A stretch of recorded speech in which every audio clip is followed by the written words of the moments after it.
day everyone, I am going to discuss to you what is the final judgment. There is called a particular judgment for each individual person at the end of one's life. There will be the final or general judgment for all at the last day.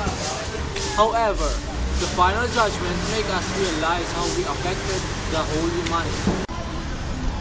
For example, Adolf Hitler, who killed thousands of lives, will behold the havoc he had done, while Pope John Paul II will behold before his very eyes the immortal good he has contributed to humanity.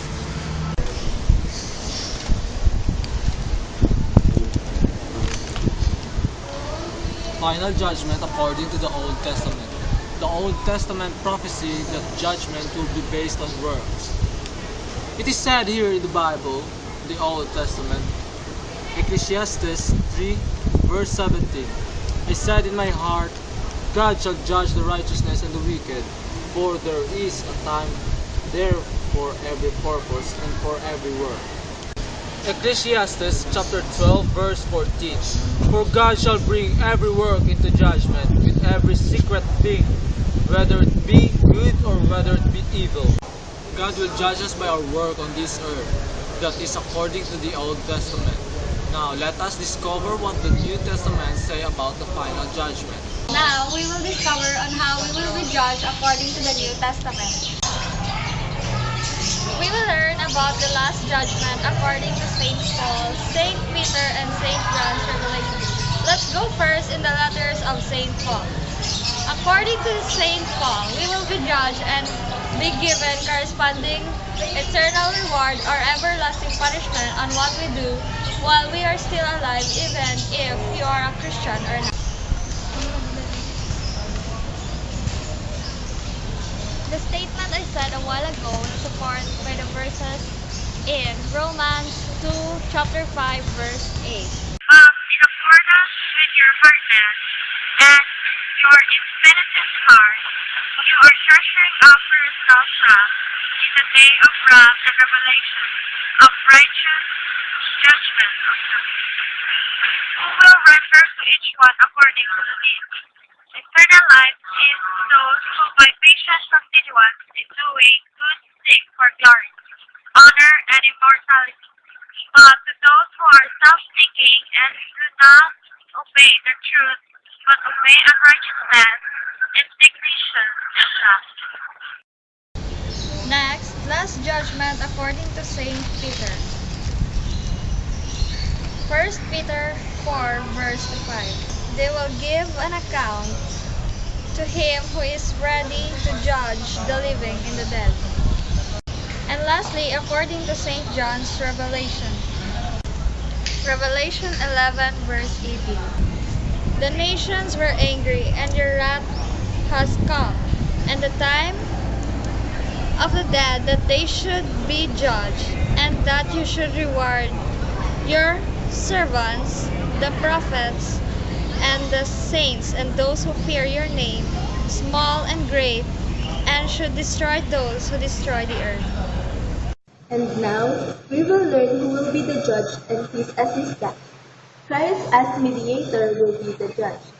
According to the Old Testament, God will be the judge of the whole world, while in the New Testament says that God the Father has appointed his Son Jesus to be the judge at the final judgment.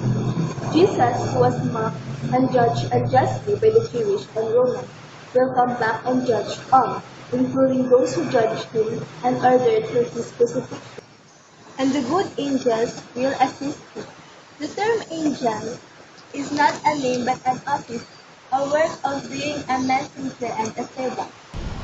The saints or faithful believers also will participate in judging. They will just participate in judging. In the Old Testament, the rulers of the people of God after the time of Joshua were called judges, even though they are not judges in courts actually, but rulers. The parties that will be judged. There are two parties that will be judged, and that are the fallen angels and human beings. According to Matthew chapter 12, verse 36 to 37, but I say unto you that every idle word that men shall speak, They shall give account therefore in the day of judgment. For by thy word thou shalt be justified, and by thy word thou shalt be condemned.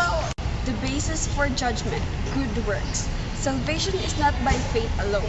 The Bible states that a person's work, whether good or evil, will be judged and will surely be decisive for his or her eternal destiny, whether heaven or hell. Romans chapter 2, verse 6 to 8. Who will render to every man according to his deeds? To them who by patient continuance in well-doing seek for glory and honor and immortality, eternal life. But unto them that are contentious and do not obey the truth, but obey unrighteousness, indignation, and wrath. 2 Corinthians chapter 5, verse 10. For we must all appear before the judgment seat of Christ, that everyone may receive the things done in his body, according to that he hath done, whether it be good or bad. The tenses of salvation, past, present, and future. Salvation is not a one-time event that happens once and for all, but it is a process composed of once saved, always saved doctrine. In the Bible, salvation has three types: past, present, and future.